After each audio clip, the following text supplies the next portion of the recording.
ضیاء بھائی ہمارا دیکھیں نا، ہم تو سر یوں فخر سے اٹھا کے کیا کہتے ہیں کہ ہمارے نبی جناب محمد رسول صلی اللہ علیہ وسلم نے کیا کہا، نبوت سے پہلے لوگوں سے گواہی لی اور صادق اور امین قرار پائے۔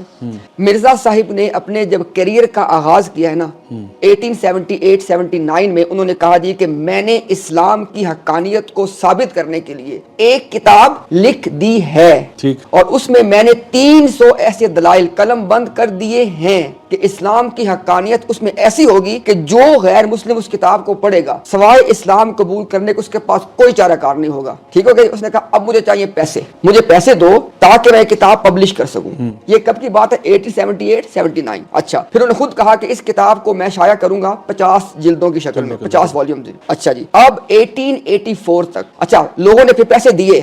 پہلے انہوں نے قیمت کو سٹارٹ کیا 1 روپے سے۔ جسٹ امیجن اس وقت 1880 میں حضرت 100 روپے تک قیمت کو لے گئے۔ اللہ اکبر۔ جسٹ امیجن اس وقت ایک بندے کی منتھلی سیلری آن ایوریج 2 روپے ہوتی تھی، 100 روپے تک لے گئے۔ اس کو بھی چھوڑ دیں آپ۔ اچھا 1884 تک 4 اس کے حصے شائع کیے۔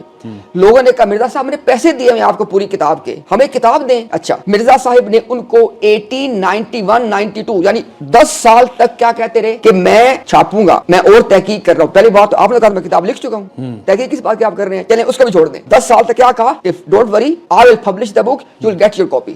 ٹھیک ہو گیا جی۔ 1905 میں جا کے کیا کیا، ایک 5واں حصہ، وہ بھی کیسے، کوئی اور کتاب لکھ رہے تھے، لکھتے لکھتے اسی کو نام دے دیا براہین پنجم کا، اور کہا کہ اور ساتھ کیا کہہ دیا کہ دیکھیں جی 5 اور 50 میں صفر کا فرق ہوتا ہے، ڈاٹ کا فرق ہے، میں نے 5 شائع کی ہیں، یہ 50 والا کام پورا ہو گیا۔ بھائی آپ نے پیسے لیے ہیں 50 کے۔ اب اس کے بعد دیکھیں ہم نے یہ تمام ثبوت دکھائے لوگوں کو۔ مرزا صاحب نے اپنے قلم سے اپنی موجودہ تحریروں میں اعتراف کیا کہ جو لوگوں نے مجھے پیسے دیے تھے کتاب کے حاصل کرنے کے لیے، اس میں سے کچھ پیسے میرے سے ذاتی ضروریات پہ خرچ ہو گئے ہیں، نہ لوگوں کو پیسے واپس کیے نہ لوگوں کو کتاب دی۔ یہ دیانت ہے؟ بالکل بھی نہیں۔